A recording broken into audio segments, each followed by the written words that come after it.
Good evening, and welcome. About a year and a half ago, I began contacting our two speakers with the intention of setting up a debate between them. It's taken a lot of planning and preparation to get to this point, so I hope you'll all enjoy the show. I'd like to thank Student Senate and Culture of Quality for providing the funding for it. I'd like to thank our speakers for taking the time out of their schedule to be here.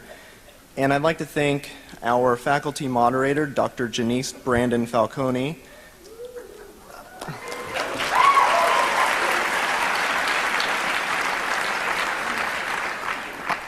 I was going to ask you to do that in a minute. Dr. Falcone is a professor of history here at Northwest, and she'll be giving the introductions and telling you guys to turn off your cell phones. So without further ado, please join me in giving another warm welcome to Dr. Falcone.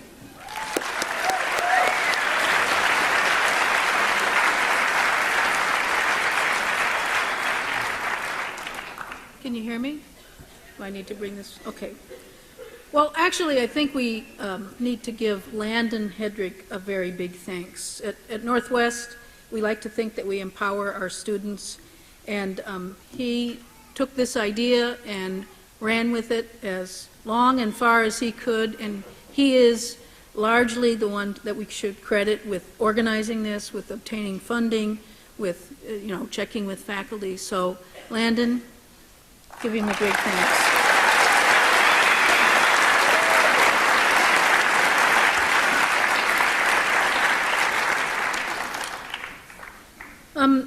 It's my privilege to introduce the debaters tonight, the speakers, and also to run down a little bit of the rules of the evening. Let me introduce Dr. Craig first. On my right here, William Lane Craig is a research professor at Talbot School of Theology in La Mirada, California.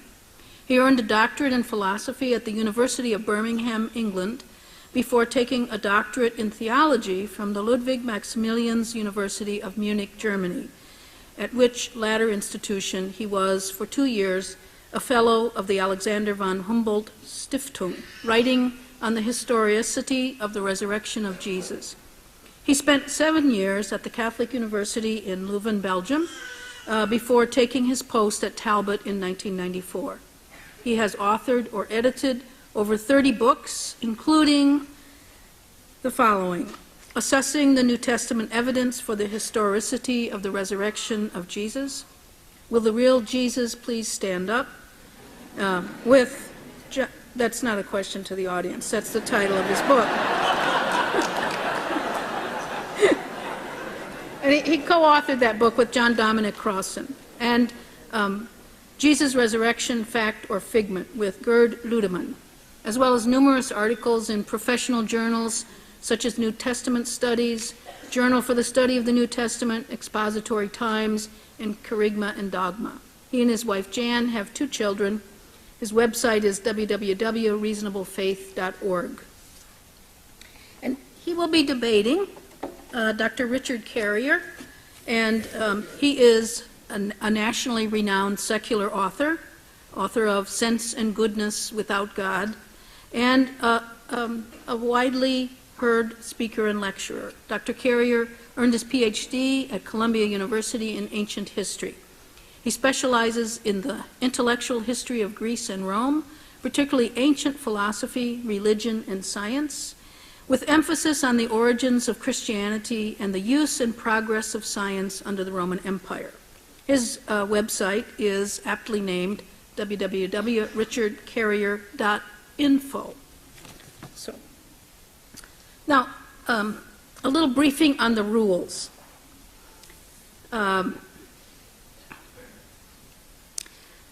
We'll have Dr. Craig speak first, and he will speak for about 20 minutes, and then Dr. Carrier will be allowed a 20-minute presentation.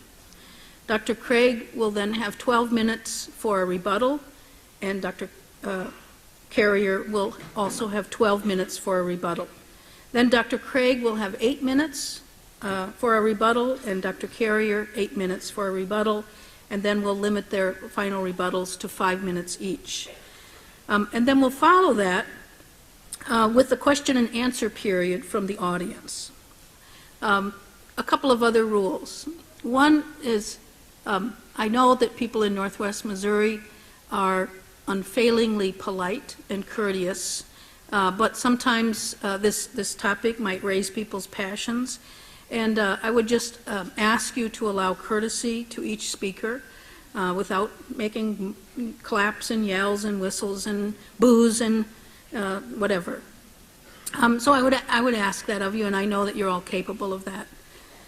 And during the question and answer period, I would ask you to confine yourself to a question only. If we have to listen to everybody take a position on this question, we're going to be here until 1 o'clock in the morning. So we'll have a microphone on that side and a microphone over there. And what I'd like you to do is, if you have a question for Dr. Craig, go to that microphone, and a question for Dr. Carrier, go to that microphone, and we'll try to alternate those questions without having you to identify that. So you can identify yourself and your question by which microphone you're going to. And I'll repeat this at the end of the debate in case you have short-term memory loss or something, okay? So I think those are the rules, and sit back and relax and listen to a lively conversation. Thank you.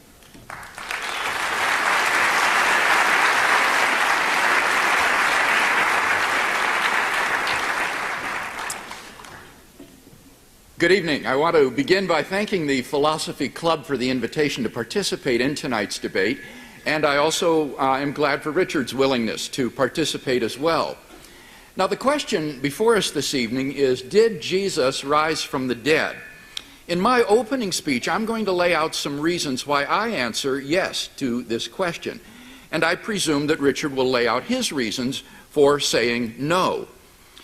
Now, there are at least two ways to a knowledge of Jesus' resurrection, the existential and the historical.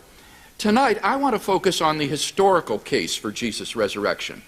I realize that the vast majority of Christians have not based their belief in Jesus' resurrection on historical considerations, but on a personal encounter with the living Lord himself. And I think that this existential approach is fully legitimate. But I also think that a good case can be made historically for Jesus' resurrection as well. Now, one doesn't come to a study of Jesus' resurrection in a vacuum, so let me lay out very clearly two presuppositions with which I approach tonight's question. First, I presuppose the existence of God, as demonstrated by the arguments of natural theology.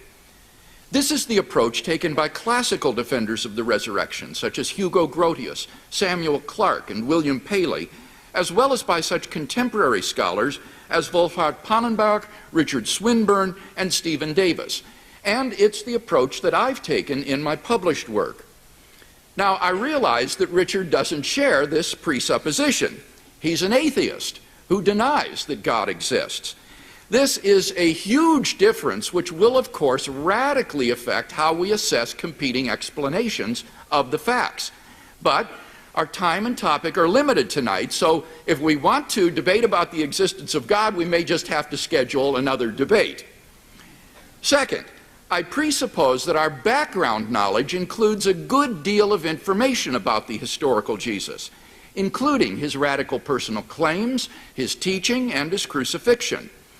In so doing, I stand squarely in the mainstream of New Testament scholarship regarding the historical Jesus.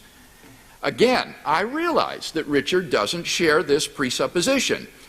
Richard takes the extremist position that Jesus of Nazareth never even existed, that there was no such person in history.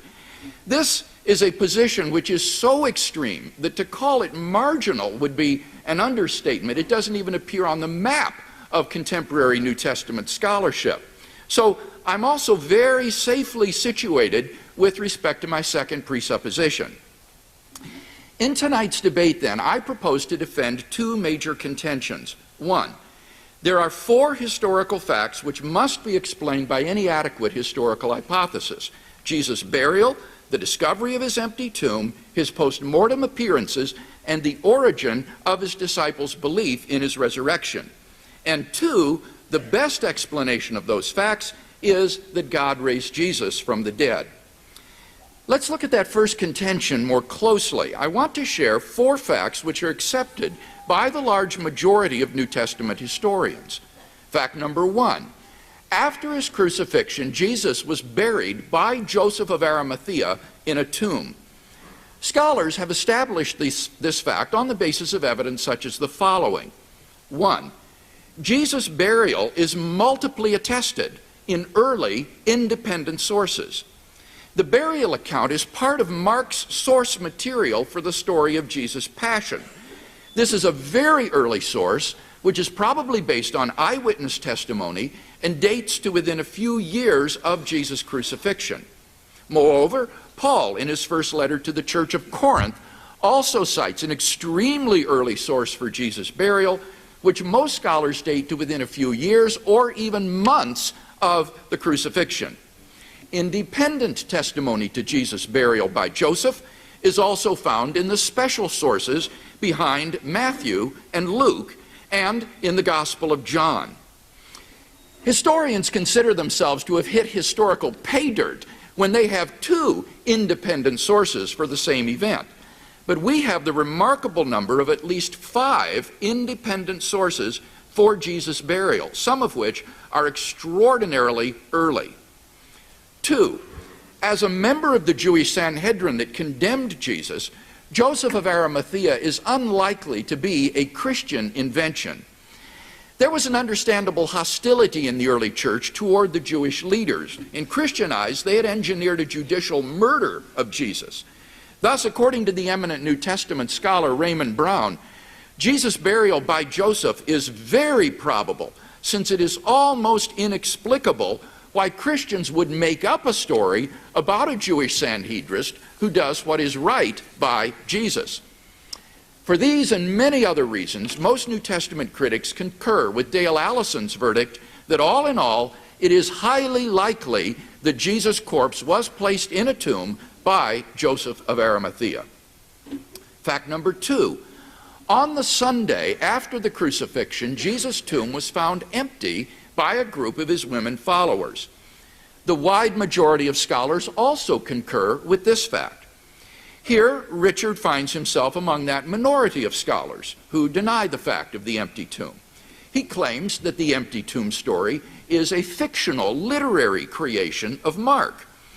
But the reasons which have convinced most scholars of the historicity of Jesus' empty tomb also go to refute Richard's hypothesis.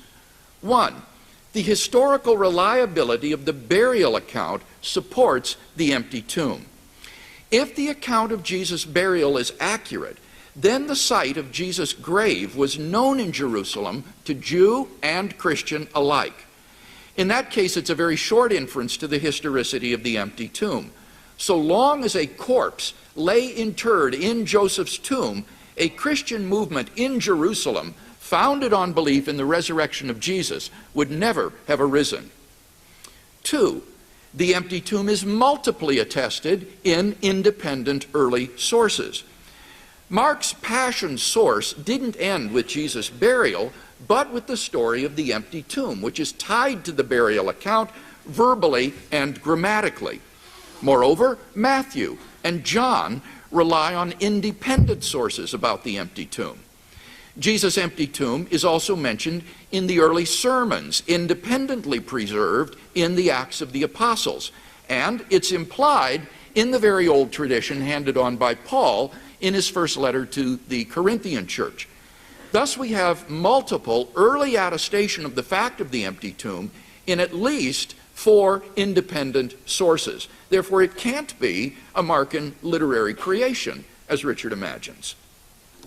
3, the tomb was discovered empty by women. In patriarchal Jewish society, the testimony of women was not highly regarded. In fact, the ancient Jewish historian Josephus says that on account of their boldness and levity, women shouldn't even be permitted to serve as witnesses in a Jewish court of law. Now, in light of this fact, how remarkable it is that it is women who are the discoverers of Jesus' empty tomb. any later legendary account would certainly have made male disciples, like Peter and John, discover the empty tomb. The fact that it is women rather than men who are the chief witnesses to the empty tomb is best explained by the fact that they were the discoverers of the empty tomb, and the gospel writers faithfully record what for them was an awkward and embarrassing fact. 4.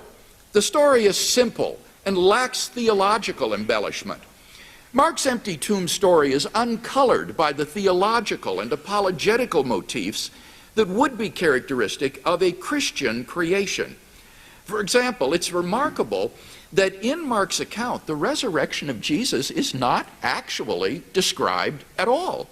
Contrast later forged gospels in which Jesus is seen emerging from the tomb in glory to a multitude of witnesses. In Mark's account, there's no proof from prophecy cited, no mention of Jesus' descent into hell, no heralding of a new eon, no description of or reflection on the resurrection body, not even any use of glorious titles for Christ. At the very most, the critical historian would want to excise from Mark's account the angelic figure as an embellishment. And what remains is stark in its simplicity. Mark's story has all the earmarks of a very primitive tradition which is free of theological and apologetical reflection. This tells powerfully against Richard's hypothesis of Markan literary creation. 5. The earliest Jewish polemic presupposes the empty tomb.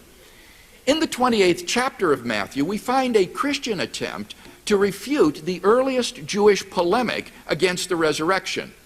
What were Jews saying in response to the disciples' proclamation? He is risen from the dead. That his tomb still contained his body there in the hillside? That the disciples were crazy? No. They said the disciples stole away his body. Now think about that for a moment. The disciples stole away his body. The earliest Jewish response to the proclamation of the resurrection was itself an attempt to explain why the body was missing. And thus the testimony of the very adversaries of the early Christian movement supports the historicity of the empty tomb. I could go on, but I think that enough has been said to indicate why, in the words of Jakob Kramer, an Austrian specialist in this field, by far most exegetes hold firmly to the reliability of the biblical statements concerning the empty tomb. Now, Richard's main objection to the empty tomb is that Paul didn't believe in the empty tomb. Paul supposedly thought that the resurrection body is a spiritual body wholly distinct from the corpse in the tomb. Now, if this is supposed to be an argument against the empty tomb, then there's a massive assumption lying just beneath the surface, namely that we have no early independent evidence for the empty tomb. But we've just seen 5 lines of such evidence. So even if Paul believed on theological grounds that a resurrection doesn't require an empty tomb, that does nothing to deny the historical fact that Jesus' tomb was found empty. In any case, the key issue here is not whether our resurrection bodies will be radically different from our present earthly bodies. Rather, the key question is, how does the resurrection body come to be? Is it by transformation of the earthly body, or by exchanging the earthly body for another body? Let me mention briefly 4 reasons to think that Paul believed in a transformation of the earthly body to the resurrection body. First, in 1 Corinthians 15, Paul is clearly speaking of intrinsic change, not exchange. The Greek verb alasso has the same range of meanings as our English word, change. Sometimes it means intrinsic change in a single subject. For example, we say to an old friend, "My, how you've changed." Sometimes it can mean exchange, as when we say, "I changed money at the airport." Now, as Richard himself says, when interpreting words and phrases, context is everything. When alasso is used as exchange, the verb typically takes a direct object or prepositional phrase. For example, in Romans 1:23, Paul says they exchanged the glory of God for images. Now, in 1 Corinthians 15, Paul never says we shall change bodies. Rather, he says, the trumpet will sound and we shall be changed. The passage only makes sense as intrinsic change. Second, Paul's verbs of sowing and raising have the same implicit subject. It is sown, it is raised. 4 times Paul repeats this. To escape the implication of numerical identity, Richard is forced to mistranslate the passage so that the verbs take different subjects. One is sown, one, that is another one, is raised. Thirdly, Paul's use of the pronoun this points to our mortal bodies or nature that must be changed. 4 times he says, this perishable must put on imperishability. This mortal must put on immortality, indicating the transformation that must take place in our mortal bodies. And fourth, Paul elsewhere speaks of the change that our mortal bodies will undergo in the resurrection. Philippians 3:21, he will change our lowly body to be similar to his glorious body. Romans 8:10 and 11, he who raised Christ from the dead will make alive your mortal bodies also.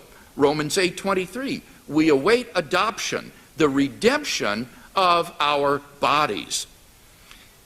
For these and other reasons, the vast majority of contemporary commentators agree that in the resurrection, Paul envisages a transformation of the earthly body.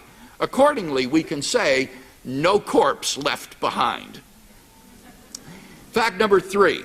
On different occasions and under various circumstances, different individuals and groups of people experienced appearances of Jesus alive from the dead. This is a fact which is virtually universally acknowledged among New Testament scholars and by Richard as well for the following reasons. 1. Paul's list of eyewitnesses to Jesus' resurrection appearances guarantees that such appearances occurred. Paul tells us that Jesus appeared to his chief disciple, Peter, then to the inner circle of disciples known as the 12. Then he appeared to a group of 500 disciples at once. Then to his younger brother James, who up to that time was apparently not a believer, then to all the apostles. Finally, Paul adds, he appeared also to me at the time when Paul was still a non-believing persecutor of the early Jesus movement. Given the early date of Paul's information, as well as his personal acquaintance with the people involved, such appearances cannot be dismissed as unhistorical. And second, the appearance narratives in the Gospels provide multiple independent attestation of the appearances. The appearance narrative spans such a breadth of independent sources that it cannot be reasonably denied that the earliest disciples did have such experiences. Thus, even the skeptical New Testament critic Gert Ludemann concludes, it may be taken as historically certain that Peter and the disciples had experiences after Jesus' death in which Jesus appeared to them as the risen Christ. Finally, fact number 4, the original disciples suddenly and sincerely came to believe that Jesus was risen from the dead despite their having every predisposition to the contrary. Think of the situation the disciples faced following Jesus' crucifixion. Number 1, their leader was dead, and Jewish messianic expectations had no idea of a Messiah who, instead of triumphing over Israel's enemies, would be humiliatingly executed by them as a criminal.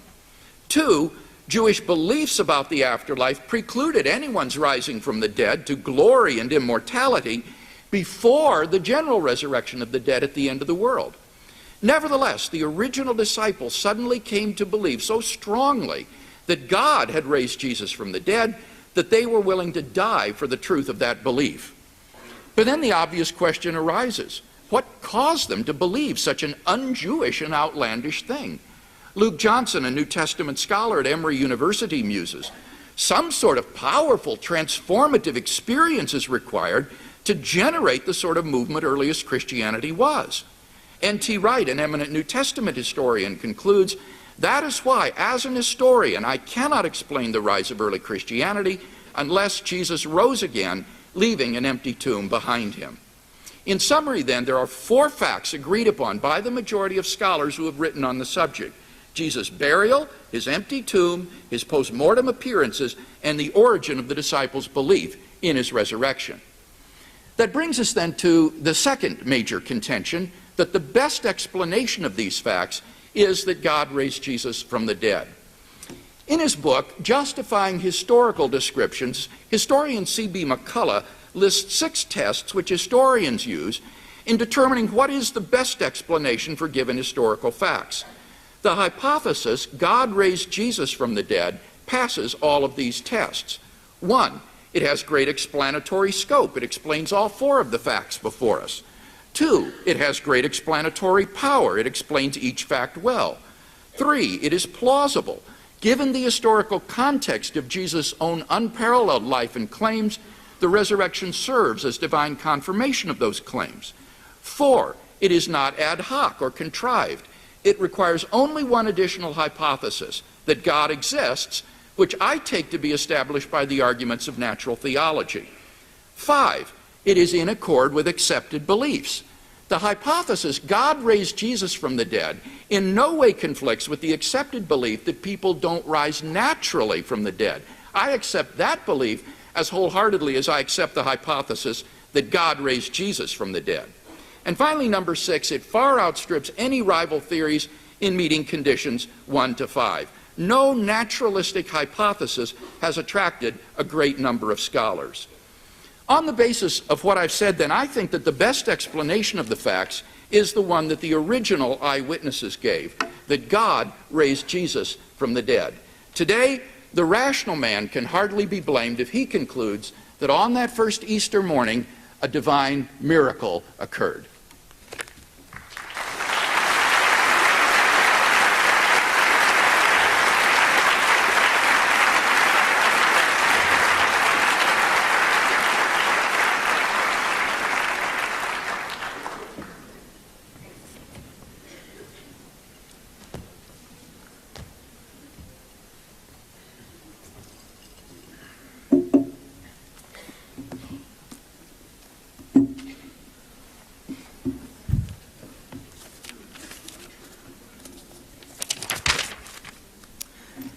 All right, I'm going to cut to the chase.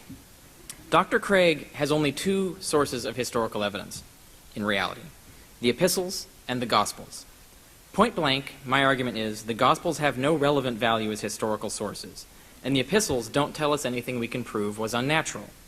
First up, the Gospels record myth, not history. I wanted to debate that subject with Dr. Craig today, but he didn't want to, so now I can only give you some examples proving my point, so I can leave room to discuss the many other topics in this debate.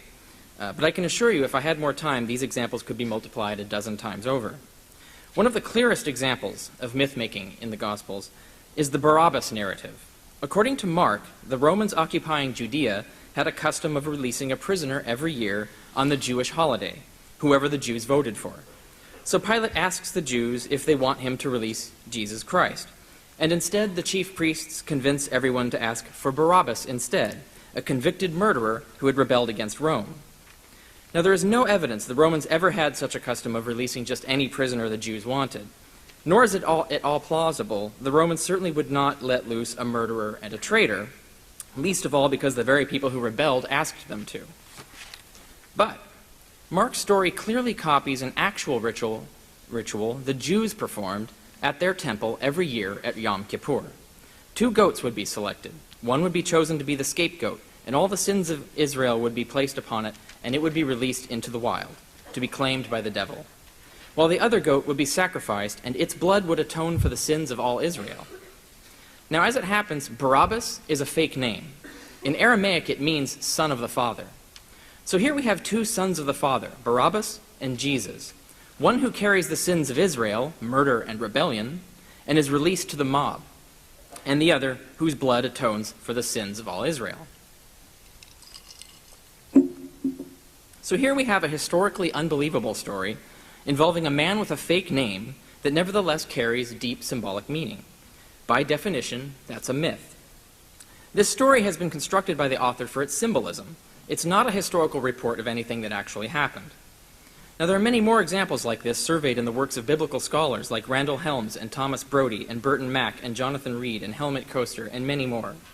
As scholars have long known, all the Gospels are filled to the brim with stories deliberately constructed for their symbolic and literary meaning rather than their historical verity. For example, one indicator of myth is the inclusion of implausibly convenient story structure, what literary scholars call deliberate irony. Mark, for example, has Jesus constantly talking about the reversal of expectation as the message of the gospel, teaching with many parables that the least shall be first, the high will be brought low, the meek shall inherit the earth, the poor shall be rich, and so on. So it's a rather implausible coincidence when the actual narrative of Mark's story is filled with remarkably convenient reversals of expectation. James and John, who asked to sit at the right and left of Jesus in his glory, are replaced by two thieves on his right and left at his crucifixion. Simon Peter, Christ's right-hand man, who was told he had to deny himself and take up his cross and follow, denies Christ instead and is replaced by a different Simon, Simon of Cyrene, a stranger who actually takes up his cross and follows. Likewise, contrary to expectation, Christ's own people, the Jews, mock their own Savior, while it is a Gentile officer of Rome who recognizes his divinity. And the male disciples abandon Jesus, while the women truly follow him and are thus the first to learn of his resurrection, proving again that the least shall be first, and on and on. Countless elements of Mark's story involve deliberately fabricated irony like this. Another indicator of myth is the construction of stories, even down to the specific details, using material from the Old Testament. It's well known, for example, that Mark constructs his crucifixion narrative using material from Psalm 22. The casting of lots for his clothes, Jesus' cry on the cross, the taunts of the crowd, all come from that psalm, often verbatim. But as I show in the empty tomb, Mark also constructed his empty tomb narrative using material from Genesis, Ecclesiastes, Chronicles, and Psalm 24 in a similar way. Another indicator of myth is the inclusion of deliberate parallels and inversions of other myths. For example, Luke tells the story of a man named Cleopas who journeys on the road from Jerusalem to Emmaus after the corpse of Jesus has vanished, when the resurrected Jesus appears to him and explains the secrets of the kingdom. Then he vanishes, and Cleopas goes on to proclaim what he was told. As it happens, the name Cleopas conveniently means tell all. In other words, proclaim. Moreover, this tale exactly emulates and in deliberate ways inverts a story already celebrated every year in Rome, and in that other story, a man named Proculus, whose name also means proclaim, journeys on the road from Alba Longa to Rome after the corpse of Romulus has vanished. And just like Jesus, the resurrected Romulus appears and explains the secrets of empire. Then he vanishes, and Proculus goes on to proclaim what he was told. In both stories, the men are journeying from east to west toward the sea along the path of the sun, from the city on a mountain to a city in a valley, and in both stories the distance of the road is exactly the same, 14 miles. These similarities are too numerous to be a coincidence. Again, this is deliberate symbolic fiction. And like many myths, the way the story is changed is the whole point. The similarities tell us what story to compare it to, while the differences tell us what the author wants us to learn from that comparison. Romulus told Proculus that if the Romans are virtuous, they will conquer the world. But Jesus told Cleopas that the virtuous will join a spiritual kingdom instead of a physical one. Romulus appeared in immense glory, as befit his message of glory, but Jesus appeared in humble disguise, as befit his message of humility. And while Proculus receives his gospel on the road to Rome, Cleopas receives his gospel on the road from Jerusalem. So while the old story implies all roads lead to Rome, the new story implies all roads lead from Jerusalem. In almost every detail, the stories are identical or exactly the reverse. Another indicator of myth is the reification of imaginary people into real people. In the Gospel of John, for example, a new character is invented, Lazarus, whom Jesus raises from the dead, an amazing event none of the other Gospels apparently had ever heard of. Suddenly he appears in John. In John chapter 11, this Lazarus is identified as the one whom Jesus loved, who is later cited as a witness for the details of the crucifixion and resurrection, again appearing in those narratives exactly where none of the other Gospels ever imagined him before. And yet we know this Lazarus didn't exist, for he first appears in Luke's Gospel as a fictional person in a parable, where Jesus tells a story about a rich man burning in hell who sees a dead beggar named Lazarus in heaven. So he begs God to raise this Lazarus from the dead so he can warn his living brothers to avoid his own hellish fate. The parable ends with God refusing, telling him, "If they will not listen to Moses and the prophets, neither will they be persuaded if someone rises from the dead." Notice what happens in John. He reverses the message of Luke's parable by having Jesus actually raise Lazarus from the dead, which convinces many people to turn and be saved. The very thing Luke's Jesus said wouldn't work. In fact, just as the rejected request in Luke's parable imagined Lazarus going to people and convincing them, John's Lazarus is then cited as a witness to the crucifixion and resurrection of Jesus, specifically to convince people. Again, what Luke's Jesus said wouldn't work. John has thus reified a fictional character and integrated him into the story where he never was before, in order to argue against the particular message in Luke, seeking instead to persuade people with the very outcome Luke said wouldn't persuade them. Another indicator of myth is the acceptance of wildly contradictory versions of the same myth. For example, Matthew's gospel wildly contradicts Mark's empty tomb narrative in almost every detail, elaborating it with incredible claims of posted guards and flying superhuman angels magically paralyzing people and hurling about tombstones.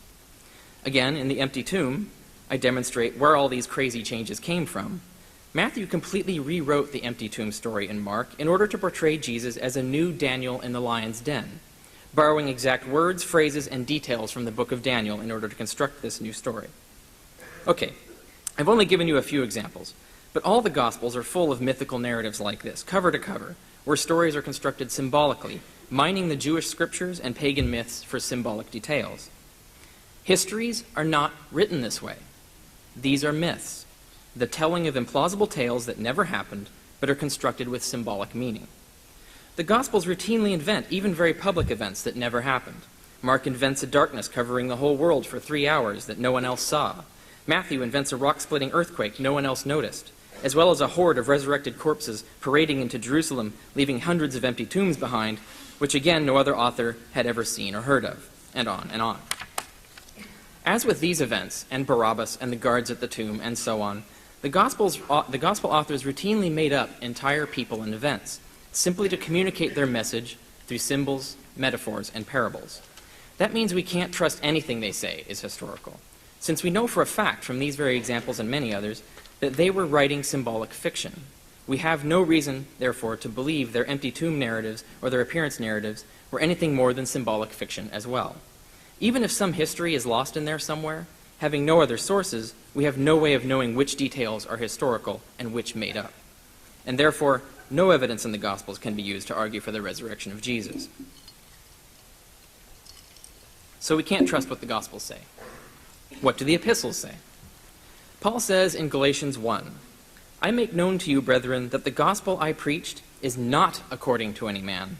For neither did I receive it from any man, nor was I taught it, except through a revelation of Jesus Christ, when it was the good pleasure of God to reveal his Son in me, so I could preach him among the Gentiles.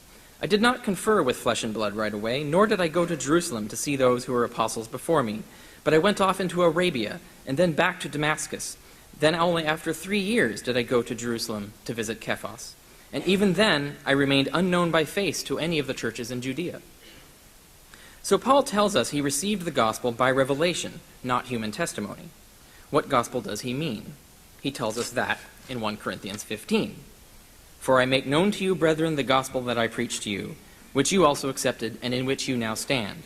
For I delivered to you first of all what I also received, that according to the Scriptures Christ died for our sins, and that he was buried, and that according to the Scriptures he was raised on the 3rd day, and that he appeared to Cephas and many others, and last of all he appeared also to me." Note that Paul begins both statements in Galatians and 1 Corinthians with the exact same phrase, "I make known to you, brethren, that this is the gospel I preached." So Paul tells us the gospel he preached was not handed down to him through any human testimony. He learned it directly from God through a revelation. And he says this in the same gospel he handed down. He says this is the same gospel he handed down to his congregations. He even went on preaching it for 3 whole years before he spoke to any apostles about it, and even says that in all that time he was completely unknown to anyone in Judea. Now, modern science has confirmed that experiences like this are commonly hallucinations. In fact, we have no scientific evidence that any such visions are not hallucinations. And since fully realistic visions like this happen throughout the world, confirming countless contradictory sects and traditions, we can be sure of one thing. Even if any of these experiences are real, most of them by far are not. The burden is therefore on anyone who would claim his visions real and all others hallucinatory. But there's no evidence that confirms these early Christian visions were an exception.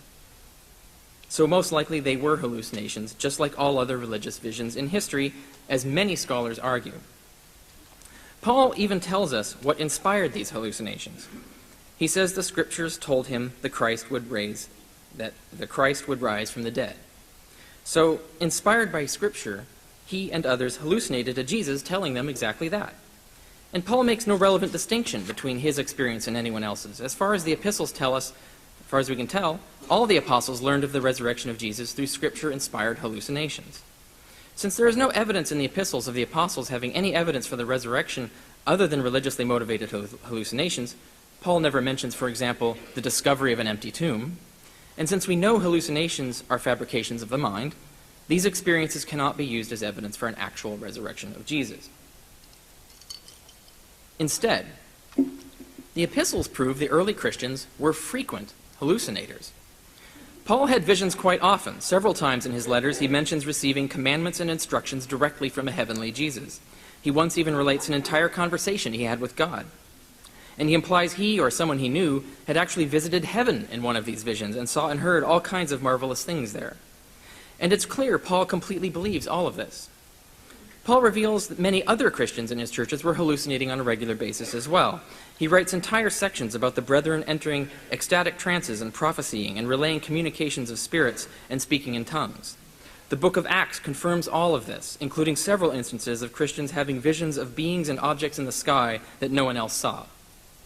This was happening so frequently in Christian churches that Paul even had to establish rules for it. Now, science has documented a particular type of person called a schizotypal personality, who frequently hallucinates, but unlike the full-blown schizophrenic, is not impaired by their hallucinations, but instead gains comfort and confidence from them.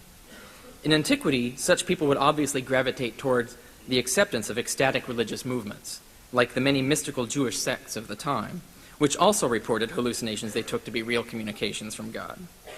The Christians came from this very background. We now know many modern examples of such movements, the Shakers, the Santeros, the cargo cults, which arise, like Christianity did, in subcultures that sanction and revere hallucinatory experience, treating it as genuine and authoritative. Now, if someone came knocking on your door and told you Victor Hugo had risen from the dead, and you asked them how they knew that, and all they could tell you was that Mr. Hugo had appeared to them in a vision and told them so, and then you visited their church and saw everyone there was channeling spirits and speaking in tongues and having visions of angels and strange objects in the sky, would you believe them? No, you wouldn't. Yet these early Christians were exactly like this. And the epistles tell us they had their information about Jesus from no other sources than these: visions, revelations, and communications from the spirit world. That's not going to convince you Victor Hugo rose from the dead, so it shouldn't convince you Jesus did either. Okay, what about the body? Since the Gospels can't be trusted, and the epistles never mention a missing body, it's quite possible there was none. The Christians may have simply believed there was, and rejected all evidence to the contrary as a trick. A friend of mine, a colleague of mine, even told me that he had a conversation with Dr. Craig in which he presented evidence, if there was evidence refuting the resurrection, Dr. Craig said he would dismiss it as a trick. So the first Christians may have done so too. Or they might have believed, as I argue in The Empty Tomb, that Jesus rose in an entirely new body, leaving the old one still in the tomb. We'll be debating that possibly later. In the book of Acts, for example, however, the authorities show no knowledge of any body having gone missing. There are no accusations of theft or escape, no investigations, nothing. Christians aren't questioned about it, which entails either the author of Acts is hiding something, or there was no missing body for the authorities to question or investigate or make accusations about. And yet, even if a body really did go missing, most missing bodies don't go missing because they rose from the dead. So to prove this missing body is different, you have to rule out all the other ways bodies usually go missing, and we can't do that with the evidence we have. All right, now let's step back and actually think about what Craig wants you to believe here. A walking corpse, indeed, according to the Gospels, a flying and teleporting corpse, could have visited Pontius Pilate, Herod Antipas, the Sanhedrin, the population of Jerusalem, the Roman legions, even the emperor and senate of Rome. He could have flown to America and preached to the natives, as the Mormons actually believe he did. Or even to China, preaching in all the temples and courts of Asia. In fact, being God, he could have appeared to everyone on earth. He could visit me right now, or you. He could appear on this stage. And yet, instead, Craig believes Jesus only appeared to a few small groups of his already fanatical followers in Judea, and just one other obscure guy in the desert of Damascus, just one brief time 2,000 years ago, and that's it. If Jesus was a God and really wanted to save us all, he wouldn't do that. He would have appeared and delivered his gospel personally to the whole world. But if Christianity originated as a movement inspired by schizotypal hallucinations, like every other vision-based religion, like the Shakers or cargo cults, then we'd expect it to arise in only one small group, in one small place and time, exactly where schizotypes were respected as prophets and their hallucinations believed to be divine communications, and exactly where ideas of resurrections and messiahs were already heavily preached and believed in. And that's exactly when and where it began. A natural explanation thus predicts all the evidence we have, whereas Craig only has an unnatural explanation, which is entirely falsified by predicting things we don't see at all. Now, one last point I'll make in the given time that I have. Dr. Craig has on other debates, for example, in his debate with Victor Stenger, said that if there are natural explanations available, we should prefer those to supernatural explanations. I've given you fairly good naturalistic explanations for how the evidence came to exist.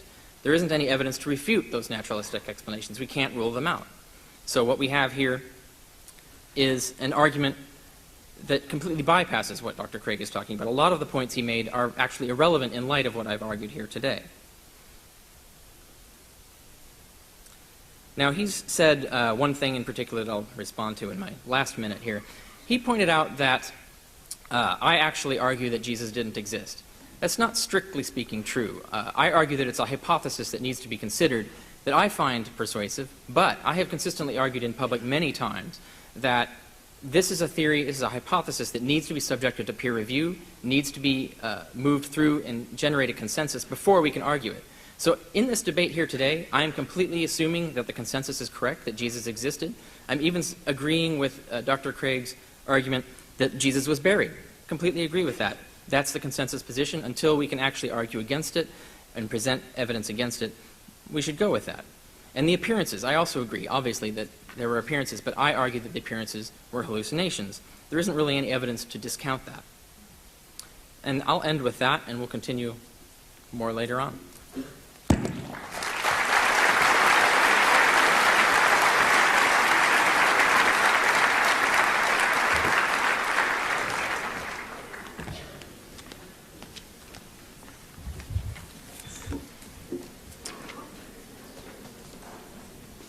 I know that Richard wanted to debate tonight the general reliability of the Gospels, and I'm really sorry that he's chosen to pursue that tack despite our agreement that that wouldn't be the topic tonight. But let me just say a couple of words about this. In the first place, the vast majority of scholars do not think that the Gospels are of the genre of myth, but rather of historical biography.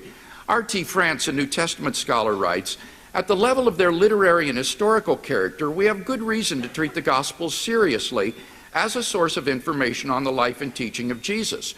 Ancient historians have sometimes commented that the degree of skepticism with which New Testament scholars approach their sources is far greater than would be thought justified in any other branch of ancient history.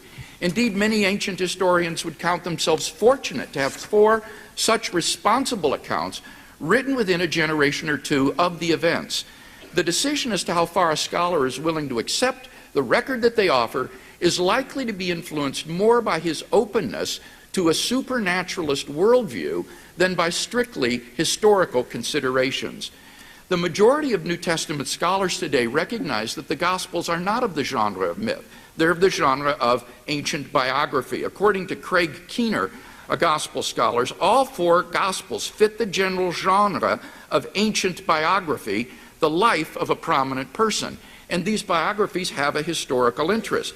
Keener says that the Gospels use recent traditions, and that those that can be checked are careful in their use of sources, suggests that the Gospels should be placed among the most reliable of ancient biographies.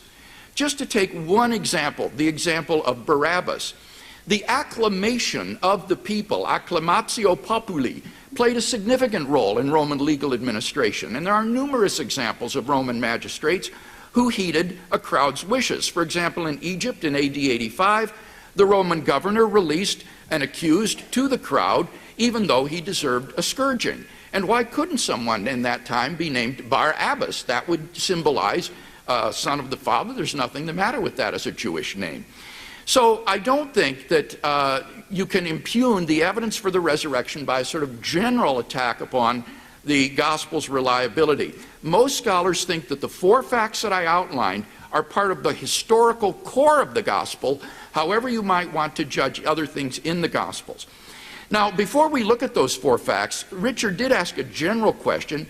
Why did Jesus appear only to the disciples and not to everyone? Well, the New Testament is clear that the purpose of the appearances was for commissioning the disciples for the task of world mission, not for convincing people in general that Jesus was risen from the dead. People who haven't yet heard the gospel won't be judged on the same basis as those who have. People will only be judged on the basis of the information that they have.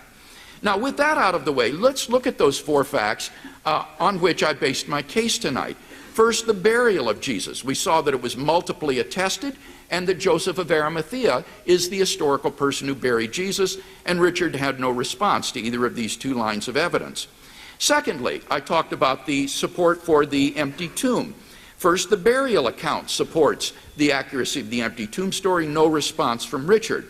Secondly, I said the empty tomb story is multiply attested, both in Mark's pre-Markan Passion story and in independent sources. Here, Richard reiterated his point that the Passion story is constructed out of Old Testament motifs, and I think that's simply false. As Joel Green points out, studies of the use of the Old Testament at Qumran among apocalyptists and in post-biblical historiography indicate that biblical texts were adapted to fit events more readily than were events created to fit biblical texts. In other words, in light of the events that had happened, they would go to the Old Testament to look for proof texts for those events. They don't create the events out of the Old Testament texts. Moreover, the Passion narrative includes events for which no parallel exists in the Old Testament. For example, the anointing at Bethany, the sword incident at Jesus' arrest, Simon of Cyrene and his 2 sons, the tearing of the temple veil, and so forth. And finally, third, the Passion story did not use obvious motifs from the Old Testament. For example, despite Psalm 22 saying, "They have pierced my hands and feet," the Passion story doesn't say that Jesus was nailed to the cross. For all we know, he could have been tied with ropes. So they didn't use this Old Testament motif from Psalm 22 to create the Passion story. In any case, I also indicated that there are multiple early sources for the fact of the empty tomb. Matthew uses an independent source, as is evident from the non-Matthean vocabulary in his account, and the fact that he's responding to a pre-Matthean tradition about the empty tomb. John is recognized to be independent of the Synoptic Gospels. Luke and John have the story of Peter and John visiting the empty tomb, thus indicating an independent tradition of Mark. The sermons in Acts are independent of Mark. And Paul's tradition is pre-Pauline. That's the point that Richard doesn't seem to understand. It's irrelevant whether Paul learned things by revelation. What he quotes in 1 Corinthians 15 is a pre-Pauline tradition that goes back within the first few years or even months of the crucifixion. So we have this wealth of multiple independent early attestation in support of the fact of the empty tomb. I mentioned that it was also attested by women witnesses, and Richard didn't respond to that point. Then fourthly, I said it's simple and doesn't show signs of literary embellishment. Here Richard says, well, yes, it does. It shows the reversal of expectations motif in the Gospel of Mark. I'm sorry, that's simply not true. There is no such reversal of expectation motif in the Gospel of Mark. Rather, as Robert Gundry points out in his commentary on Mark, Mark's Gospel is dominated by things happening just as Jesus predicted. It is all about the fulfillment of expectations. The final words spoken at the empty tomb in the Gospel of Mark are, "just as he told you." So Richard's examples, I think, are just fanciful. They're in his own imagination only. Mark is not about the reversal of expectations, but the fulfillment of expectations. Fifthly, I said that the earliest Jewish polemic presupposes the empty tomb. Richard says, well, Matthew's account of the guard is constructed from the story of Daniel in the lion's den. That's irrelevant. That's wholly beside the point. The point is that what motivated Matthew to either tell or make up his story was that Jews were saying that the disciples had stolen the body. That's what motivated Matthew. And therefore, we have evidence from the early adversaries of Christianity that, in fact, the tomb was empty. So I think we have very good grounds on all 5 of these lines of support for thinking that, in fact, the tomb of Jesus was found empty. I then argued that Richard's own attempt to undermine the empty tomb by appeal to Paul is ultimately vain, because Paul himself believed in a transformation of the body in the tomb and therefore would believe in the empty tomb.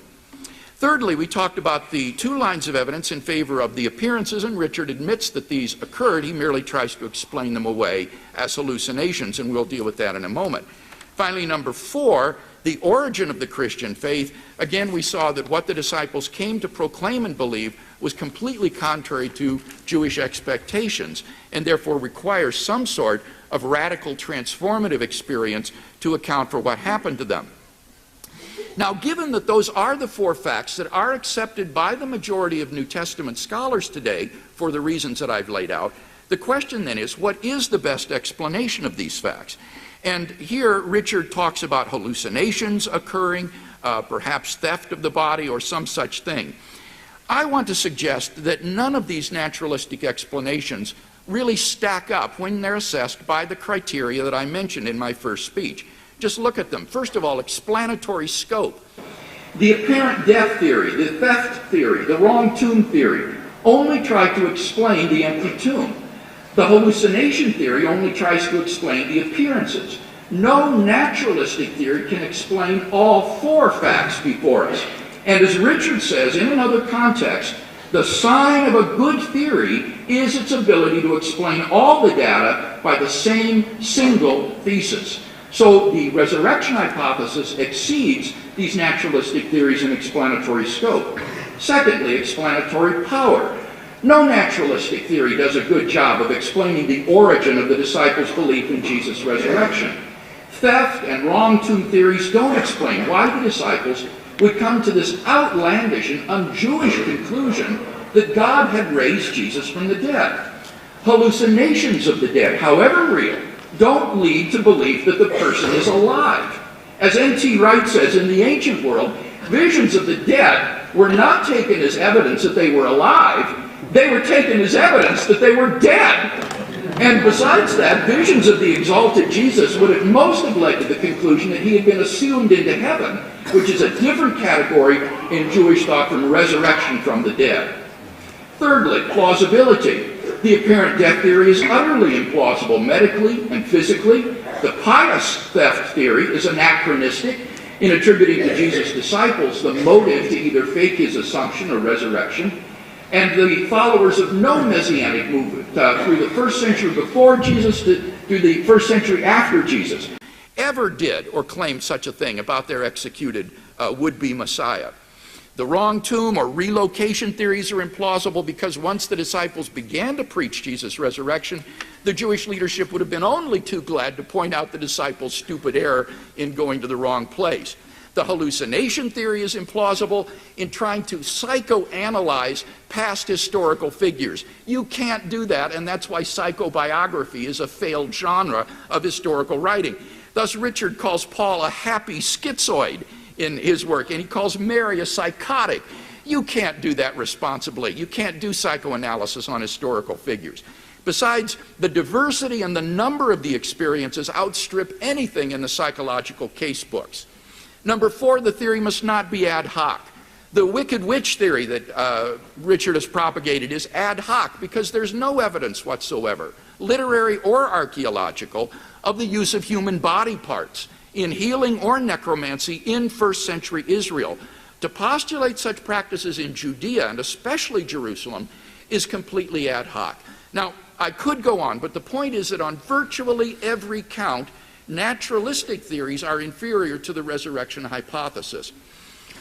Look, in all honesty, I think that we have to say the only reason the skeptic rejects the resurrection hypothesis is because of his aversion to miracles.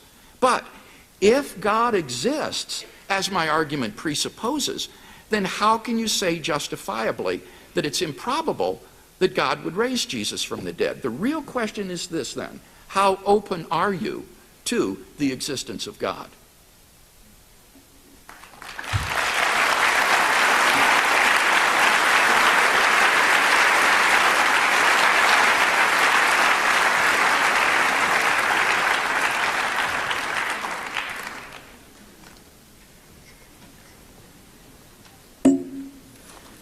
Well, that was an enormous shotgun of arguments, I must say. There's no way I'll be able to address them all. So I'm going to cut to the chase of the important items that were brought up. The first item is, he ended there with the argument that I reject the resurrection because I reject miracles. That actually isn't the case I'm making today. The case that I'm making today is most bodies that go missing don't go missing because of miracles. Most dead people who are seen most dead people and most gods who are seen through hallucinations. Therefore, the presupposition must be that even the conjunction of these two causes is more naturalistically common than the supernatural alternative, even if there are miraculous cases of this, even if there are miraculous missing bodies, even if there are miraculous appearances of resurrected people. Most resurrection claims do not involve actual resurrections, and there are dozens and dozens of resurrection claims in the ancient world like this.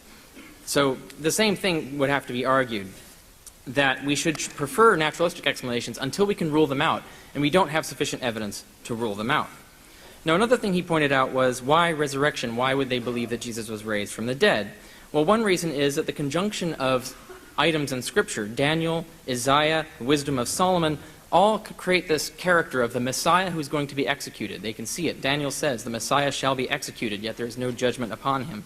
Isaiah speaks of a similar innocent man who will be executed, even though there is no judgment upon him. And this man will die for the sins of Israel, and then God will exalt him and his days will be prolonged, and he'll be executed despite.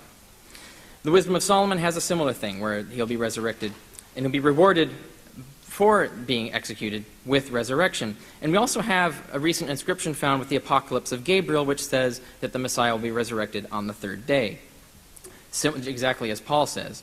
So here we have a conjunction of scriptural passages that could have inspired the Christians to actually come to this belief. When their Messiah died, when their holy man died, Jesus, they would be looking for any explanation for why that happened, how that could actually be part of God's plan. And they would pore through the Scriptures, and Paul says that's where they found these things. In Romans 16, verse 25 to 26, he talks about how there were hidden messages in Scripture that they were finding that were communicating to them aspects of the gospel. So they were looking at Scripture for these very things. Now, Paul calls the resurrection of Jesus the first fruits of the general resurrection. And he repeatedly says, of course, in his letters, that the end of the world is coming soon. So imagining the resurrection of Jesus seems to have been the cult's way of proving to themselves that God had sent a decisive sign the end was nigh. The resurrection of Jesus meant the end of the world was coming. It was the beginning of the general resurrection. So because they believed the end of the world was coming, presumably because Jesus taught this, which is entirely possible, they were primed to believe Jesus had been raised, as Scripture in fact promised of God's chosen. Now, that's entirely plausible. We don't have enough evidence to confirm any particular theories or to refute any particular theories. It's not ad hoc because it's an actual, natural, plausible hypothesis, and we don't have any further evidence to rely on to actually build what caused these particular visions and what caused this particular message, what caused them to find a particular message in the Old Testament. All religions are unique in their own way in forming their point of view. Now, with regard to the empty tomb, Dr. Craig briefly mentioned at one point that the majority of scholars accept the empty tomb. That's actually not true. I assume this is based on Gary Habermas's article in the Journal of the Study of Historical Jesus in June 2005, where Habermas made the claim that 75% of scholars accept the empty tomb. That's actually not a very high percent as far as consensus goes. 25% of scholars would be actually a sizable minority objection. But in fact, that's not what Habermas measured. He measured 75% of authors who've published for or against the empty tomb. Those who understand statistics might know what's going on with that number. No control for publication bias. If believers are publishing more articles defending the empty tomb, then the percentages will be skewed. There was also a small sample size, only 37 authors who published on this subject. He also excluded agnostics. So all the scholars who aren't sure whether the empty tomb is a yes or no on that are not counted in his percentage. And if you include agnostics, the percentage would probably go way down, so that in fact we have no consensus in the scholarly community as to whether there was an empty tomb. Now that's that point. Now there's tons of other things that Dr. Craig has said. Now I don't think, he says that I'm just seeing things in the Gospels when I point out all of the things I pointed out to you. I think it would be a remarkable coincidence for all of those literary devices to be in there just by accident, or that the entire structure of these stories just happen to correspond to history. For example, Barabbas is actually a very unusual name. It's an odd name.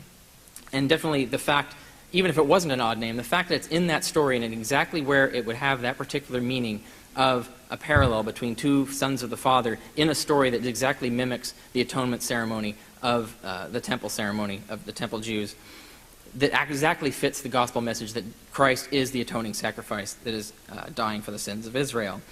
All of that, I mean, that to me seems quite plainly to be myth. And all the other examples I gave you are quite plainly myth. And most historians, when they see things like this, they agree. And I listed several biblical scholars who agree with me on this. I mean, he says they don't, but in fact there were many who do. Now, he also cites the street sermons in Acts. Now, it was actually tradition in ancient historiography to make up speeches. In fact, we have historians who actually tell us, we don't really know, we don't have stenographers who are taking these speeches down, so we have to make them up based on what we think the speaker said. The author of Acts, of course, is therefore fabricating these speeches to suit his case, and that's actually very common and commonly accepted in ancient history. We understand this is the case. Now, he mentions that the empty tomb is implied in 1 Corinthians 15, but the fact is, Paul doesn't say the tomb was found empty by anyone. He only says that people saw Jesus. And we don't really know what evidence they actually had that the tomb was empty, or even if they believe they did. He also says that women can't serve as witnesses in a Jewish court of law. That's actually completely false. In my book, Not the Impossible Faith, I conclusively demonstrate that they were in fact widely accepted as witnesses in Jewish courts, and in Roman courts, and in Greek courts, and that they were even used as sources for historical information. There wasn't anything intrinsically embarrassing about having a woman as a witness, but in fact the women are not there to provide testimony to the tomb, because this is symbolic fiction. The women are there to symbolize something. There are many things they symbolize in this story. I mentioned one, that they are the least who are the first. It exactly represents that. It also fits the fact that Mark builds his empty tomb narrative using one exact phrase and other concepts from the Jacob's Well narrative in Genesis, where we also have women involved asking the same question, who will move the stone for us? Using the exact same phrase, and also it's a woman speaking. There's many reasons why he would do this. Another reason he would do this is that he's creating more irony from the front to the back of his gospel. Mark has his story end with the implausible remark that the women fled the empty tomb in fear and silence, telling no one anything, despite having been told to deliver a message. But this exactly reverses the beginning of Mark's gospel, which speaks of the good news of the voice crying out, of the messenger who will prepare our way, who was a man, incidentally. So Mark even frames his entire gospel with irony, using the women, which means he has to put women here if he's going to create that irony in that story, because the men, of course, saw Jesus and were preaching Jesus, so they can't have told nothing to no one. So to complete the irony, Mark had to put women in his empty tomb story. Women also fit his gospel lesson that the least shall be first, and are easily inspired by his analogy with Jacob's Well.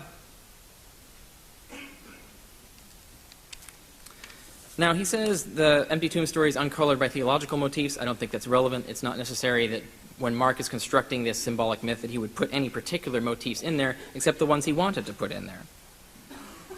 He also refers to early Jewish polemic in Matthew. In fact, we have no Jewish sources that refer to this polemic. This is entirely first appears in Matthew. Matthew, it's not even in Acts, which is pretty much, to me, decisively confirms that the Jews were not accusing Christians of having stolen the body. If they were doing that, the book of Acts would show this as a fundamental component of the story of the early church. The Christians would actually have been accused of stealing the body. They would have been brought in an inquiry. They would have been tried for this crime, even if they were let off. So we don't have any example of the authorities showing any interest in this accusation of theft, or making this accusation of theft, even though the Jews brought the Christians in to court many times to try them and try to get them convicted of things. This accusation never appears. So Matthew is making this up, and I think he's making it up, as I said, in order to emulate Daniel and the lion's den. It's all a part of his story. And I talk more in Empty Tomb about what the actual motives were and what actual message he was creating with that. I won't address the particular arguments that he raised regarding whether Jesus switched bodies. If you're actually interested in that argument, my Empty Tomb book actually covers it in great detail, and you'll see that some of his arguments don't actually necessarily refute what I'm talking about. My actual argument here today is that we don't actually know what happened to the body or what the original Christians believed about that body. We don't have any reliable evidence for that. The Gospels I don't trust at all, and the epistles don't talk about the missing body or who actually went to the tomb or if anyone did.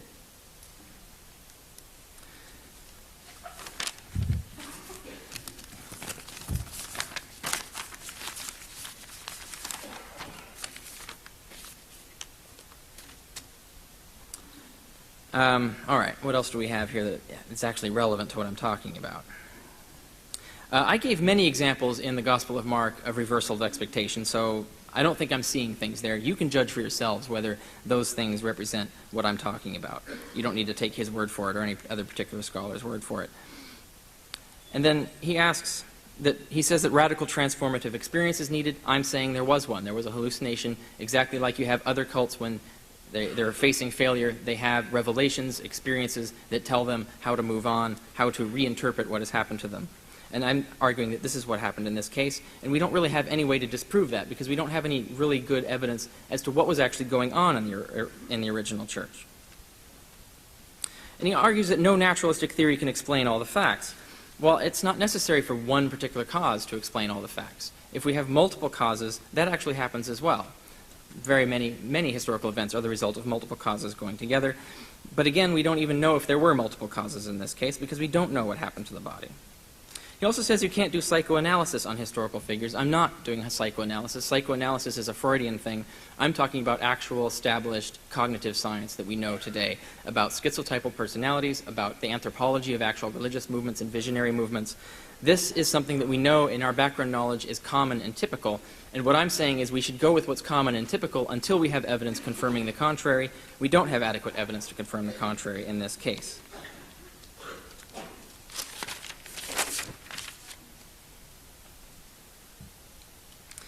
Now, I've listed again many scholars, the ones I named, actually agree with me on this idea that the Gospels are myth. So this is not a radical or fringe idea, that there's a lot of mythology in there. They only debate as to what history you can extract from them. And I'm saying in this case we can't extract any particular history from them. And I'll stop with that.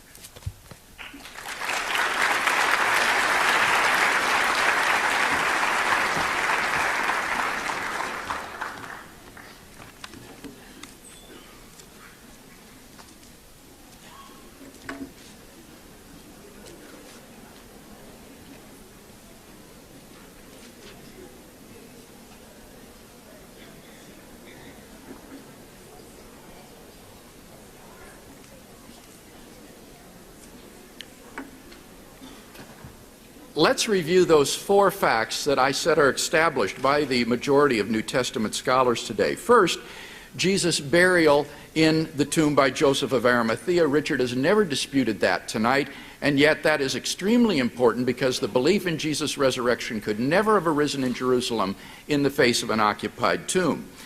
What about the evidence for the empty tomb? First of all, I mentioned the burial account supports it, and Richard doesn't deny it. Secondly, I said that the empty tomb is multiply attested in early independent sources. Richard asserted that the Passion story was constructed out of Old Testament text, but I showed in fact from Qumran, apocalypticism, and post-biblical historiography that that doesn't happen, that there are many events in the Passion story for which no parallels exist in the Old Testament, and on the other hand, there are obvious things in the Old Testament that weren't picked up in the Passion story. Now, what Richard says here is, well, in Acts, the author simply makes up these speeches. Well, that doesn't work in the case of Acts because Acts is filled with non-Lucan Semitisms, traces of early Aramaic speech on the part of the disciples. And this has suggested to a good number of scholars that what we have preserved here are independent traditions that Luke had of the early apostolic sermons, and they refer to the empty tomb. So I don't think we've seen any grounds for thinking that the empty tomb is not, in fact, multiply and independently attested, which gives us good grounds for believing in it historically. I suggested, thirdly, that the women witnesses lend credibility to the empty tomb story. And here Richard says, oh, but women did serve as witnesses in Jewish courts of law. What he's talking about is passages from the Mishnah, which is 200 years after the time of the gospel events. Moreover, when you look at these passages, what you find out that women can serve as witnesses on is only two things. They can only serve to witness in court to two things. First, they can testify to their virginity when they were married, in case their husband accuses them they weren't a virgin. Secondly, a woman can testify that her husband is dead so that she can prove that she's a widow. That's all they can do. I think that serves to emphasize the point that I'm making, that the testimony of women just wasn't regarded on a par with men's. In any case, what Josephus said probably represented the general prejudice of his time, that women were too lightheaded and brash to serve as credible witnesses. Now, Richard says, but look, Josephus relied on the testimony of women in two cases in his work. Yes, precisely because no male witnesses were available. He's talking about the testimony of women who were the only survivors of the slaughters at Gamala and Masada. And this actually goes to prove my point. This is the only place in the corpus of Josephus where he uses women witnesses. And why does he do so here? Because there were no male witnesses. They were the only survivors of the slaughters. The fact that the women are witnesses shows that Josephus isn't making this up, but he is relying on what witnesses he had. And the gospel writers find themselves in exactly the same situation. He says, well, then I mentioned that the gospel accounts of the empty tomb are simple and untouched by legendary or theological embellishment. And he says, yes, they are. Look at the coincidences of the people's names, for example. Well, here I think Richard's speculations just go off the rails. He says that the two Marys at the empty tomb are symbols. Now, understand that 1 out of every 4 women at that time was named Mary. This was a very common name. But Richard says that Mary is like Miriam, and she was the sister of Moses, who was the leader of Israel, so Mary is a symbol for Israel, the promised land. And Mary Magdalene, he says, was from Magdala, which is a variant of the word tower, which is transcribed in the Septuagint as Magdalon, which designates the town of Migdol, which represents the borders of Egypt. So she is a symbol of Egypt, which is a symbol of death. Now, this is just hermeneutical speculation gone off the rails. It's a good hermeneutical principle that before you try to read the lines, you got to learn to read the lines. Before you try to read between the lines, you have to learn to read the lines, that is to say. And I don't think Richard has learned to do that yet. He says, well, it serves as irony. It's the reversal of expectations. But as I said, there is no reversal of expectations in the Gospel of Mark. It fulfills Jesus' predictions. Look at Richard's examples of reversal of expectations. James and John asked to sit at Jesus' right and left hand in glory. Now, what's the reversal of expectations supposed to be? Well, it says Jesus was crucified between 2 thieves. How is that any great motif of reversal of expectation? This is purely constructed and concocted. I think, as Robert Gundry says, the Gospel of Mark contains no hidden meanings, no sleight of hand, no Christology of irony that means the reverse of what it says. Mark's meaning lies on its surface. And when Richard gets into these symbolical speculations, well, all bets are off. What about the construction of the event from the Psalms? He says it's constructed from Psalm 24. Well, Psalm 24 is a liturgy that mentions the king's triumphal entry into Jerusalem and the temple. It has nothing to do with tombs, and Mark says nothing about Jesus as king. The only connection with Psalm 24 is the phrase, the first day of the week, and even that isn't identical in Greek.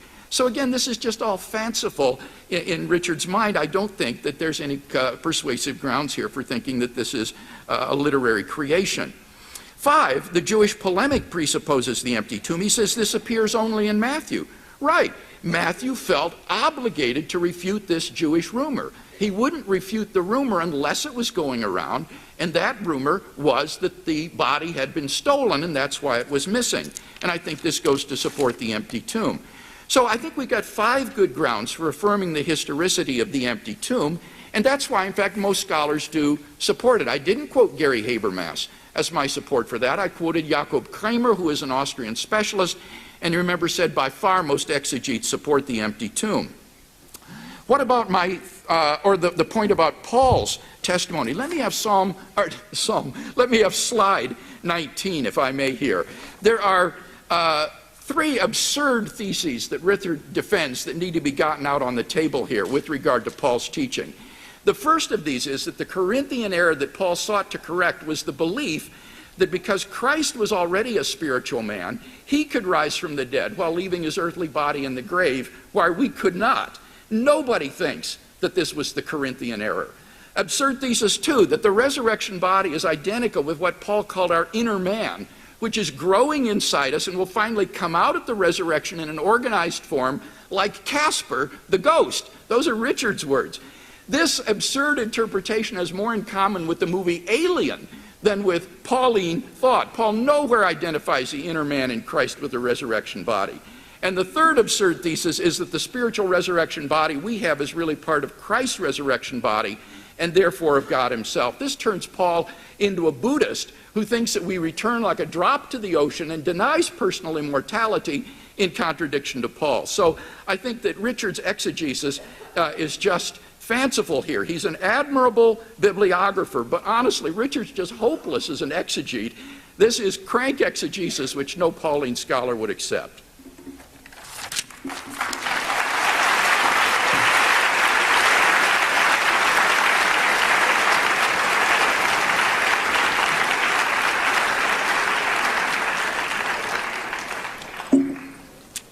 Well, I don't think it's crank exegesis at all. And I never used the words Casper the Ghost. I'm assuming that was his commentary on what I have argued. That actually isn't any argument I've ever made. Now, let's cut to the chase. Now, the main point of contention here, this is one thing that he's conceded, or at least hasn't argued, is that the epistles don't actually mention a missing body. They don't actually tell us what happened that the Christians would believe regarding the empty tomb. We don't know if anyone went there. The epistles don't tell us. All they talk about are visions, and as I established from the epistles, the Christians were regularly hallucinating. So we know from natural science what that probably means as far as where they're getting their information about the resurrection of Jesus, and that they would actually hallucinate Jesus telling them he had been risen from the dead, and from that they would actually believe the tomb was empty, or they would believe that he exchanged bodies. We don't actually know. So let's get to the Gospels. Now, he says I'm engaging in crank exegesis of the Gospels. Well, I think you can judge that for yourself. I mean, what are the odds of all of the particular coincidences I point out in there? This is not that unusual. He particularly attacks my theory, which I actually didn't present here today, that the 3 women who come to the tomb are actually symbolic. The argument is much more elaborate, and the basis of it, which actually makes it plausible, is the implausibility, the improbability of the coincidences that are involved. He just mentions one, and he tries to make it sound more ridiculous than it really is, which is that Mary of Magdala, represents Mary in association with Migdol. It's actually Magdala is Migdol. It's not a extended argument that I have to get to make that point. It actually is Mary of Magdala, which is the Migdol, which is the place where we draw the parallels from. But there's also Salome, which is the female name of Solomon, and the other Mary, who's the Mary, the mother of Jacob, which is the Mary, the mother of Israel, and so on. Whether all of this is plausible or not, you can judge for yourself. I argue it in Not the Impossible Faith, where I have a more extended discussion of it than I do in The Empty Tomb. But that's not really the convincing bit to me, actually.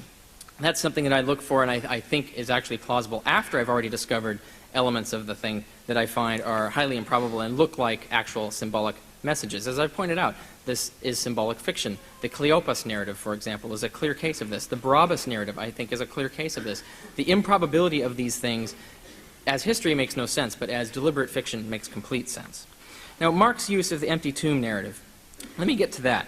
In 2 Chronicles 16, Mark links Jesus with King Asa, who also famously reformed the Jerusalem cult, by linking the burial to spices, using the same word, and by calling the tomb's doorstone very great, just as the spices burned for Asa's funeral were very great. And by introducing the tomb with the same phrase, and by calling it hewn from the rock, just as Asa's tomb is called. Genesis 29, when the women say, "Who will roll away the stone?" Mark copies a phrase from the Genesis narrative of Jacob's fathering of the 12 tribes of Israel, also spoken by a woman, followed by the opening of Jacob's well to bring the water of life to the sheep. Psalm 24 begins with the phrase, "on the first from the Sabbaths," a rather strange phrase that we don't find very many times in ancient literature. It means on the first day, but it's worded very strangely. This is the exact same phrase that Mark uses to begin his empty tomb narrative, and yet Psalm 24 is the only passage in the Greek Old Testament that contains this phrase. By choosing this phrase, instead of the more familiar phrase, "on the third day," Mark is pointing us to Psalm 24, which speaks of a righteous man receiving salvation from the Lord. In the exact same way, he calls our attention to Psalm 23 for the crucifixion of Jesus, with Jesus' cry on the cross, "Lord, Lord, why have you forsaken me?" quoting the exact same Aramaic that comes from the Psalm 23, verbatim. Mark actually follows a 3-psalm liturgy in his formation of the death, burial, and empty tomb narratives. He uses Psalm 22 to construct the story of Jesus' crucifixion. Psalm 22 is the one that has the cry on the cross quoted verbatim. Then Psalm 23 aligns with his burial, since it's the well-known funeral psalm, "The Lord is my shepherd, I shall not want, even though I walk through the valley of the shadow of death," etc. Then Psalm 24 speaks of opening the door and the righteous man ascending to the Lord's house, which Mark turns into an allusion to opening the tomb and ascending to heaven. I don't think this is implausible at all. I think it's very improbable that you would have all of these conjunction of things. Ecclesiastes 4 and Mark 16, the women journey beneath the sun to anoint their king, Jesus, but find a young man in his place, and as a result they fail to rejoice. That's Mark's story. In Ecclesiastes, the living walk under the sun with a young man who stands in the place of the king, yet the last people in the story failed to rejoice. The elements are almost identical with similar concepts and wording. I find this very improbable. I'm just telling you how it looks to me. Now, there are many other things I could point out like this. Let's talk about the naked boy in Mark. Yeah, did you know there's a naked boy in Mark? Mark mentions an anonymous young man, in Greek neoniskos, exactly twice. At Jesus' arrest, this young boy has his linen garment torn off him and he runs away naked. Then at the empty tomb, by the way, that's a weird element of the story to add, but it's in there. So why is it in there? That's a good question. At the empty tomb, we see a young boy, exact same word, neoniskos, appears dressed in white. It is almost certainly meant to be the same boy. The same word is used twice in only those two places, and there's no other reason for those two, or for the first element to be there except to prepare us for the second. This person is never named, yet twice plays a conspicuous role in the story. Now, linen garments were a common metaphor for the body of flesh. Nakedness was a common metaphor for dying and being naked without a body. Garments of white were a common metaphor for angelic and resurrected bodies. So the young man is thus a symbol of the Christian who will undergo the same sequence, dying, losing their body, becoming naked, and then donning a new superior body at the resurrection. Now, I'm not reading this into the text. It's there. It seems fairly obvious to me that the probability of this is very low, of being it there just by accident, and I just am seeing things like some sort of psycho on my own. Now, the placement of this boy is also significant. Mark says he stands inside the tomb and thus in the land of the dead, on the right, exactly matching a common salvation narrative in pagan mystery cult, in which a white cypress stands to the right in the land of the dead as a marker to the initiate that he was not to stop but to go beyond. Those who go beyond find the water of life, which is called the water of remembrance, while those who stay drink the water of death. So it's not a likely coincidence that this white-clad boy stands on the right inside a tomb called in the Greek a memorial, and then asks the woman to remember something they were told and tells them what they are looking for is not there, just as the initiate is told the same, but they must go beyond to find it, it being the very same thing mystery cultists were looking for, eternal life. Hence, Mark closely mimics this mystery narrative in both details and meaning.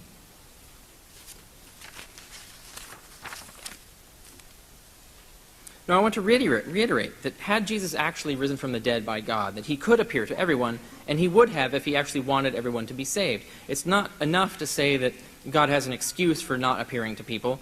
The point is, if he wanted everyone to be saved, the obvious thing for him to do that he could have done is to appear to everyone.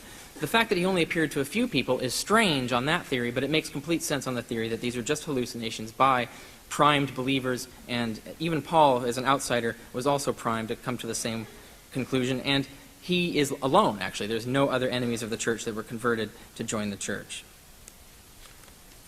Now, this idea that the Romans would heed crowds' wishes and not release traitors and murderers. His evidence doesn't support that. The particular case he's talking about is not a traitor and not a murderer. There's no evidence that the Romans would ever release such a prisoner, much less, and this is the important point, there's no evidence of this being a custom on the Jewish holiday. That is a particular flag. What custom on the Jewish holiday is Mark talking about? Well, the analogy is clear that he's talking about the Yom Kippur. Even though he's not putting this on Yom Kippur, he's clearly talking about the actual ceremony that takes place every year at Yom Kippur, exactly as Mark says it takes place every year on the holiday. And I showed the analysis of that. Now, he says that what motivated Matthew to include the Jewish polemic of the theft, what motivated Matthew to create the guards at the tomb or to create that story was the Jewish accusation of theft. Oh, I can't get to that, so I'm out of time. Thank you.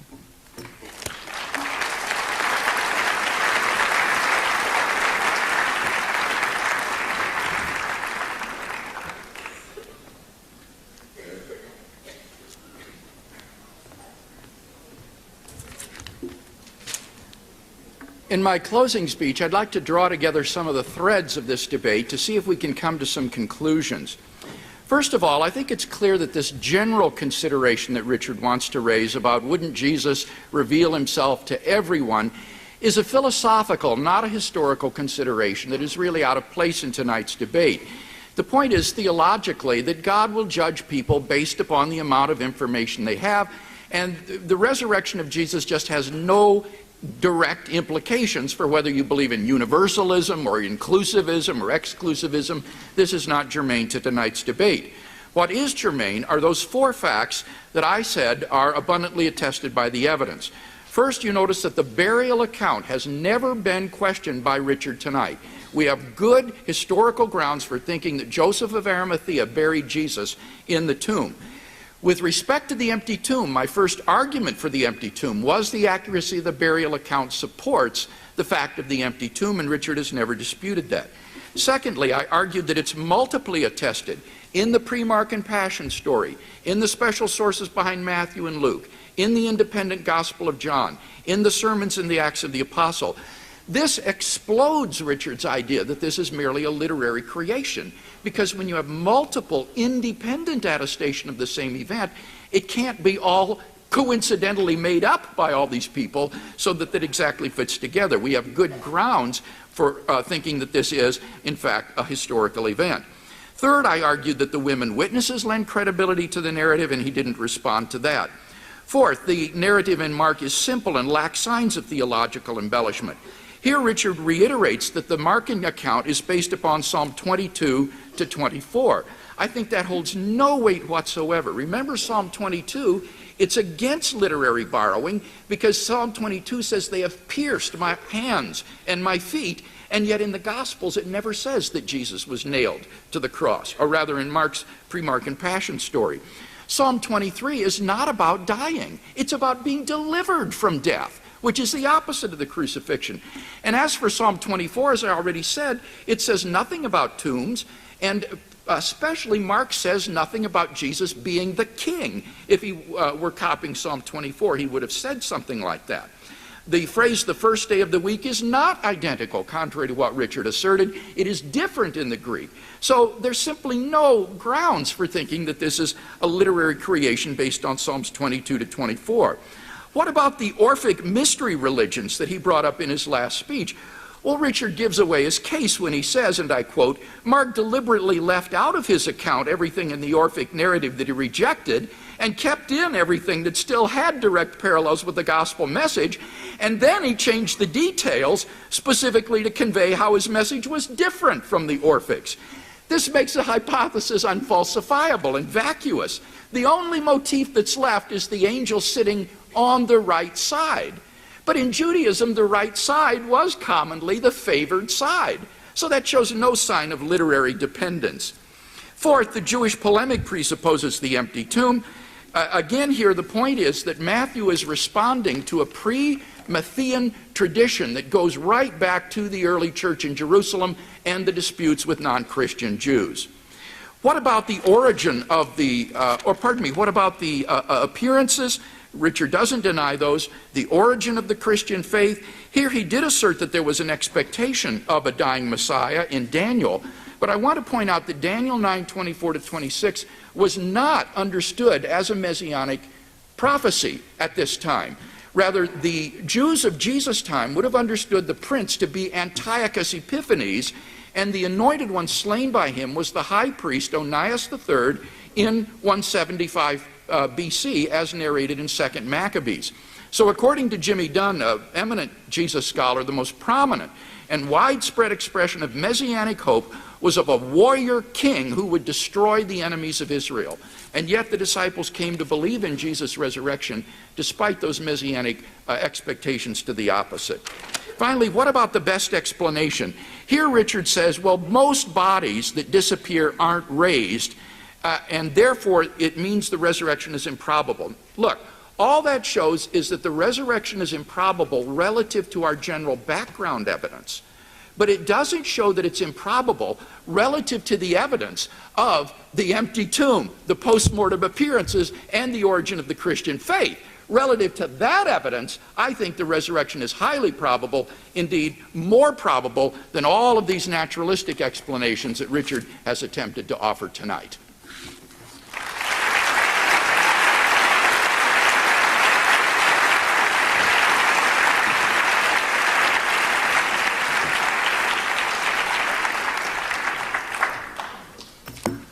Well, I'll simply ask, what do you consider more improbable? All the amazing coincidences that I pointed out in the Gospels, and mind you, those are only a few. What's more improbable? That all of those coincidences would just happen to be in there as historical facts, or that they were made up, versus the probability that there would be a miracle, as opposed to, for example, a body going missing for some other reason, or not even being missing, for example. Or, for example, people hallucinating. Now, I've made the case very clearly, I think, that the Christians were prone to hallucination. They did it all the time. So the fact that they see Jesus and say that, I think, supports that. Even if miracles occur, for example, they're very unusual. By far, most missing bodies, again, throughout history are not the result of resurrections, and by far, most appearances of dead people are not resurrections either. That's a fact that Dr. Craig cannot deny and has not denied. Therefore, Craig must prove the evidence for this claim about Jesus is exceptional, enough to prove that none of the usual things happened in this case, and I don't think he's done this. All Craig has are the epistles and the Gospels, but the epistles give us no evidence of anything unnatural. The only evidence they mention for the claims about Jesus, again, are the visions, experienced only by people that the epistles show were hallucinating on a regular basis. And the Gospels fabricate stories quite freely. I think I've made that case. Despite all his attempts to throw arguments against it, I think you can look and see at the arguments that I've made that it's very clear that these are fabricated stories. They're not showing any evident interest in reporting historical fact rather than creating a symbolic mythology, which entails they're not reliable sources of historical data, and you can't establish a theory on on unreliable data. So I don't think Craig has shown the evidence for this claim about Jesus is exceptional as he would have to do. Therefore, we can only conclude there was nothing unnatural about the Christian claims about Jesus. If his body went missing, it was most likely the way all bodies go missing. But the epistles don't even say his body went missing, and the Gospels can't be trusted on this point. So we can't even say for sure the body went missing. Now, that's the general point for that. Let's cover some of the general things that he has said about this stuff. He says that multiple attestation, well, what he really means are different versions of the story. That actually doesn't increase historicity. We have different versions of the myths of Hercules. That doesn't make the myths of Hercules any more historical. Obviously, each of the gospel authors is changing the story to suit his own particular interests and needs and ideas and creativity. So the fact that there are multiple different versions of the story does not support that there are any sort of sources behind them that they're using, other than each other, of course. And he said earlier that women can only testify to two things in Jewish law. That's completely false. I mean, as I conclusively prove in Not the Impossible Faith, that is absolutely false. The evidence does not support that at all. The evidence actually clearly confirms that the only evidence we have of hostility to women's testimony solely involves a few minor people making arguments about when women's testimony has to be the same as a man's or could be less than a man's. But in reality, all particular court cases could allow female testimony, and I show many examples of that, show the actual discussions where they say women testifying in court was regular on all subjects. It's not abnormal at all, and it's not only those two subjects. He says Daniel was talking about, the book of Daniel is talking about a different particular Messiah. Well, I agree, but of course that particular prophecy in Daniel didn't come true. Ironically, Daniel is interpreting a prophecy of Jeremiah that also didn't come true. So he was reinterpreting Jeremiah. When Daniel's prophecy didn't come true, people were trying to reinvent what Daniel said. And so I think what the Christians were saying when they were looking for scriptural passages to understand what had happened to Jesus and try to understand their end-of-the-world beliefs in the light of Jesus' death, they actually reread Daniel and saw the word Messiah in there. The Messiah will be killed. It says that. So they saw that, and that's where they got the idea for this. Now, he says that the fact that Mark doesn't mention the piercing is relevant. It's not relevant. Mark quotes Psalm 23 verbatim when he's talking about the statements of Jesus. It's not necessary for Mark to use every single element for this to be a marker to his borrowing of certain elements in there. He doesn't have to put every detail in. And we know Jesus is the king. In the previous chapter, he's explicitly called the king, even by the Romans. So he doesn't have to repeat it again in his empty tomb narrative. And he says that the phrase used from the first of the Sabbaths in Psalm 24 is different from the use in Mark. It's not relevantly different. It's different in the sense that it's in a different grammatical case that's not relevant to what we're talking about here. It's a clear borrowing adapted to the particular grammatical structure that Mark has. So I'll reiterate my final point here, is that the Gospels are full of obvious symbolic fiction. I think I've made the case for that. You can decide for yourselves. And I'll have a lot more evidence for this in forthcoming books. But if we discount the Gospels as unreliable, all we have left are the epistles, and all the epistles show are a bunch of hallucinating cultists, essentially, who saw visions of a resurrected Jesus telling them he had risen from the dead. That's all the evidence we have, and that's not enough to establish that Jesus had actually risen from the dead.